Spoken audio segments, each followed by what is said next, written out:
On the inside is first to show out from Dashing Bow, Benvolio, Hoyle, Glenview, Chiquita, Iron Duke and Potentate. Alistair comes over quickly from the outside and just heads Comic Court. Saxony is last. The pace is on from the start, with Bruin racing up very quickly to join Dashing Bow and Comic Court. Thracian Lad, a big strider, is in the leading bunch as his jockey tries to keep him out of trouble.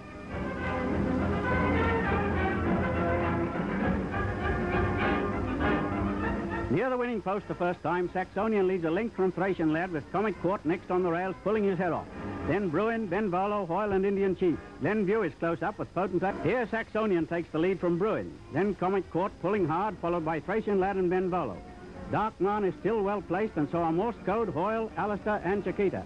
Playboy is second last from Saxony. Bruin breaks down and is pulled up. 7 furlongs to go and jockey Glennon shoots Comic Court to the front. A daring move that comes off. Benvolio is a length away, followed by Saxonian, Hoyle, Thracian Lad and Chiquita.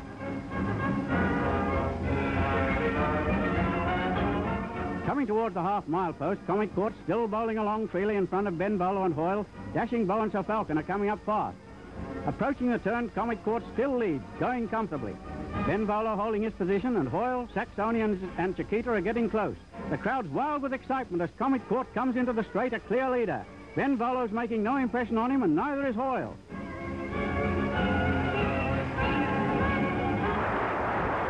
What's the middle of the field? 2 horses, Indian Chief and Goldbar, down. Benvolio's within a length of Comic Court now with Hoyle next, and here comes Chiquita, Morse Code and Glenview. Benvolio's beaten. It's Melbourne, Glamour Horse, Comic Court and Glamour Mare Chiquita, but Comic Court's too good. Glennon can put his whip away. He's coasting home, racing on to win by 3 lengths from Chiquita. Morse Code finishes brilliantly to snatch 3rd placing from Benvolio. Goldbar's jockey Mackenzie has a fractured skull, and George Moore fractured his collarbone when Indian Chief fell. Adelaide jockey Glennon and Comic Court get a remarkable and well-deserved reception. The 25-to-1 winner carrying Numbstone 5 smashed Grimfire's Melbourne Cup record and set a new Australasian record of 3 minutes 19.5 seconds. Glennon's daring tactics and Comic Court's amazing stamina and courage win the 12,500-pound Melbourne Cup in the fastest time ever. Melbourne Cup Day 1952, and nearly 90,000 people pack Flemington for Australia's most famous race. Early showers pass over before the start, which is just as well for the ladies' frocks, unless they pick the winner and can afford to get them wet. Big betting on New Zealand at Dalray forces his price down to favouritism. The top weight centre of sensations, ever since he arrived in Australia, faces a big task on the dead track, but the bookies, as usual, are taking no chances. 5 minutes before the race, Morse Code was favourite, but a sudden rush of money for Dalray displaced him. The crowd becomes tense as the 30 runners go to the barrier for the start of the grueling 2 miles. They're lining up for the start now. And so over to Cyril Angles. And they're racing in the Melbourne Cup. A good start, too, with Dalray on the inside, Fetlar top level, and Countenance going fast. Peshawar is prominent with Durham. Morse Code getting a check, then Aldershot and Fukerson. Just in advance of Welloch, Chain Store, Dry Day. Opulent is well back, Hydrogen is handy, and Dalray dropping back along the rails. Great Western coming across from the outside, racing for the lead. When they get properly settled down, Great Western has got to the front from top level. Jan and Eckaway, then Fetlar, Aldershot and Chain Store. Munro has Hydrogen in a good position, and Helaman, Spellman, Flywood and Ocean Spray are next. Great Western has gone further ahead now, though. He's 2 lengths clear of top level, a length to Jan.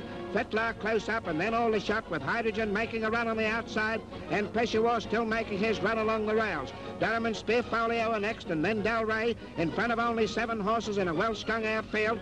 Opulent is last with Double Blank just in front of him.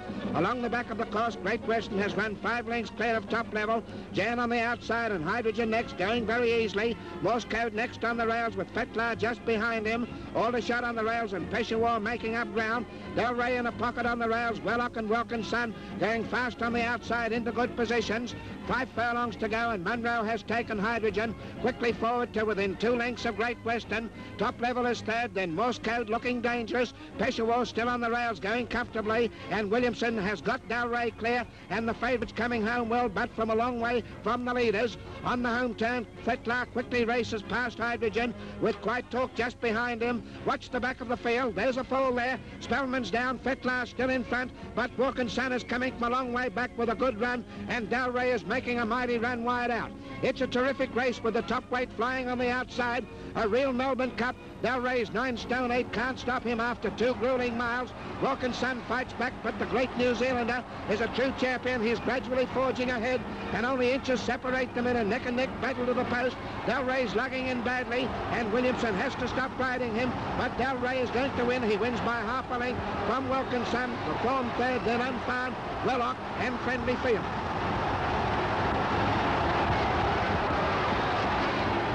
Dalray gets a tremendous reception from the crowd, and so does jockey Bill Williamson, who's ridden his first Melbourne Cup winner.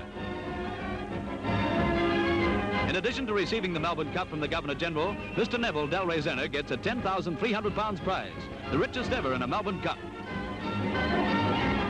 Jockey Williamson should be pleased too at his sensational last-minute engagement to ride the winner. Dalray's performance is the greatest for a 4-year-old since the immortal Far Lap. It takes a champion to win the Melbourne Cup, and Dalray is a champion. 1955. Because conditions are far from pleasant, a much smaller crowd than usual flows into Flemington Racecourse. Still, the fashion show goes on for the ladies and for the mare males. But before we get to the big race, let's look in the library for a glimpse of cup crowds of long ago. Back to 1915, the year Petrobus won. Steaming up on the last word and jalopies with outside brakes and all mod cons is none other than the Governor-General, Sir Ronald Munro Ferguson. The reception committee seems to be entirely composed of Emil Mercier's favourite characters, whiskers and all.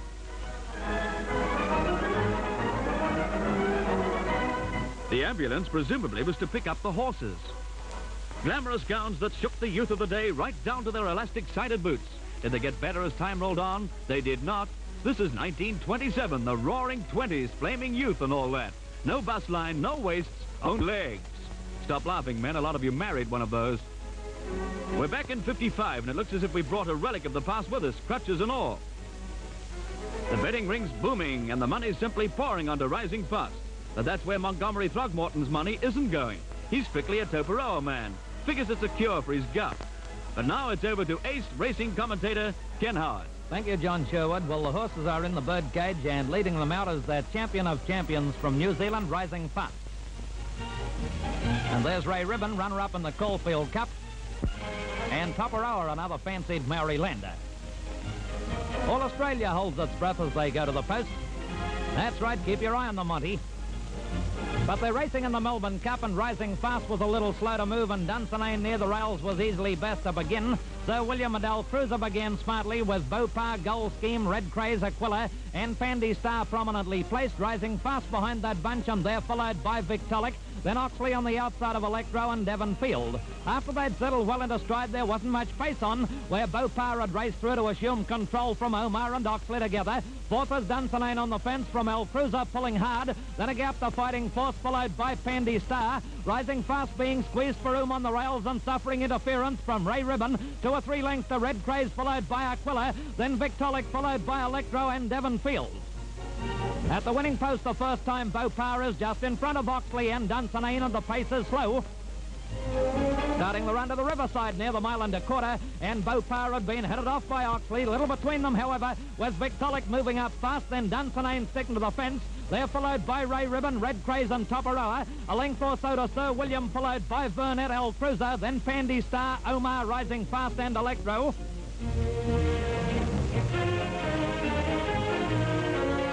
Half-mile, and Oxley was starting to shorten stride. Ray Ribbon had ranged up to him with Beaupar starting to weaken. Then Victolic hanging on well from TOPAROA, taking closer order. Devon Field is racing around the outside from Dunsinane on the fence, and Rising Fast taken to the outsiders, finishing at a great race. On the turn into the straight in the Melbourne Cup, and Ray Ribbon was the leader, but was almost immediately joined by TOPAROA, with Devon Field going great guns and Rising Fast coming with a withering run. Sir William is next, followed by Gay Rennick, El Cruiser and Red Craze. Near the line, TOPAROA had shaken Ray Ribbon off, but now Williamson calls on the top weight, and Rising Fast is straining every muscle. Under the whip, TOPAROA is holding him at bay. Williamson riding desperately on Rising Fast, but he can't make it, and it's TOPAROA's cut. It's TOPAROA first, Rising Fast second, Sir William third. Monty's right. TOPAROA was a cure for gout. TOPAROA, winner of a race worth £15,000 in prize money, also landed a small fortune in bets. And hats off to Rising Fast, gallant in defeat. He suffered badly in a mighty rough race. The New Zealanders were all over the Aussie hay-burners this year. Have been for a lot of years, it seems to me. Neville Selwood has landed his second Melbourne Cup. His previous win was on Dalray. The Governor-General has the Cup for owner N.H. McDonald, and congratulations for Selwood. Ugly Duckling TOPAROA has had 115 starts, and this is only his 7th win. 90,000 people pack Flemington. They come by every kind of conveyance, and they're not going to miss a moment of it. Well, that guy with the ladder's not anyway, because he's bringing his own grandstand. Red Craze is a hot favourite at 7-4. And the lad with the ladder is obviously going to back Evening Peal. He should get to the top of the market up there anyway. The Olympics have gone ahead. And for fashion fans, there's a glittering array of sartorial grace, and the mere male is well in the running. The huge crowd is keyed up to concert pitch as the horses go out. That's the favourite Red Craze, nicknamed Big Red, by the tens of thousands of Australians who love a great horse. He's followed by Rising Fast, another great New Zealander, then Ray Ribbon, Sailor's Guide, Emphatic, Carana, and a lot of other hopefuls. Our boy's picked his posse, and he'll get as good a view as anyone on the course. That's if he keeps it. Well, it won't be long now, customers. And they're racing in the Melbourne Cup. A good deal of crowding towards the inside, and Rising Fast, one of the best to begin. Bounced out in front of Mananui, followed by Fighting Force, who got away well. Carana and Thunium are showing out soon after the start, and so is Evening Peal. But now Honeyflow's in front with a lead of a length and a half over Pushover. They're followed by Sir William, Tricky Lad, and Storm Glow. Then a gap to Carana, followed by Prince Delville. Rising Fast next on the rails from Evening Peal. At the head of the others, Ray Ribbon, and then a gap to Pandy Sun, Sailor's Guide, and Big Red is last. They race to the winning post the first time, and Honeyflow leads by more than a length from Sir William. Harnham Hill is next from Pushover, Storm Glow, and then Carana, Tricky Lad, Fighting Forth, and Prince Delville. Maybe a mile to go, and they race towards the back, and the leader, Honeyflow, 3 parts of a length in front of Sir William. They're closely followed by Carana, pulling more out of the saddle. In behind them, Evening Peal moving forward sharply from Prince Delville, and then Fighting Forth. Head onto the camera at the 6 furlongs in the Cup, and Sir William held a narrow lead over Harnham Hill. Coming into the picture next, Arbolado, and they're followed by Carana, going great guns from Fighting Forth. At the head of the others, making up ground, is Storm Glow. In behind them, Pandy Sun, and they're followed by Mananui. Near the half mile, and Sir William had been joined in front by Harnham Hill, Carana, and Evening Peal. Fighting Forth looking for the rails run. Red Craze still making up handy ground from Pandy Sun and Mananui. Then Prince Delville rapidly improving from Sunniam under the whip, and then Rising Fast. The fielders bunching up rapidly, and this is where the Cup is lost or won. Anyone's race from this point on, but already the big crowd are calling for Ward to make his run on Red Craze. In the straight, Sir William is the leader. He showed out clear of Harnham Hill, with Carana putting in his claim, followed by Sunniam, Fighting Forth, Prince Delville. Then Red Craze about 8th on the corner. You can pick him by the white breastplate, white out on the outside. Now Sir William is joined by Prince Delville, Harnham Hill, and then Carana finishing brilliantly. At the distance, Carana in front from Evening Peal. But look at Red Craze finishing at 100 miles an hour. It's Red Craze, Carana, and Evening Peal, and Evening Peal wins the Cup from Red Craze. Third is Carana. Evening Peal, his 10 bob certainly come off.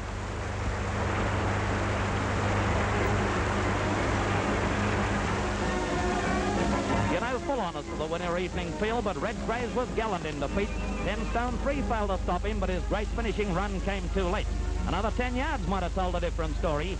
30-year-old George Podmore had his 5th ride in a Melbourne Cup. This is the first time he's landed the bacon. Sir William Slim presents the Cup to the owners, and Evening Peal certainly rang the bell. A once-in-a-lifetime event, the centenary Melbourne Cup brings huge crowds to Flemington. A lot of interest is in glamour horse Tulloch, the top weight, but Tulloch is by no means the only bit of glamour. Fine weather brings out fine fashions. And the men rival their ladies. Of course, I had a dress like that last year. There are visitors from all states and from New Zealand studying form, figures, and fashion. It's the richest race in Australia's turf history. So you can't blame the ladies if the occasion goes to their heads. And now, here's Ken Howard. Thanks a lot. Of course, I didn't have matters all my own way. Most of the smart money seems to think that Tulloch is going to ring up #1 in the big 2-miler. But this is the time that hearts beat quicker. It's near time for the Centenary Cup.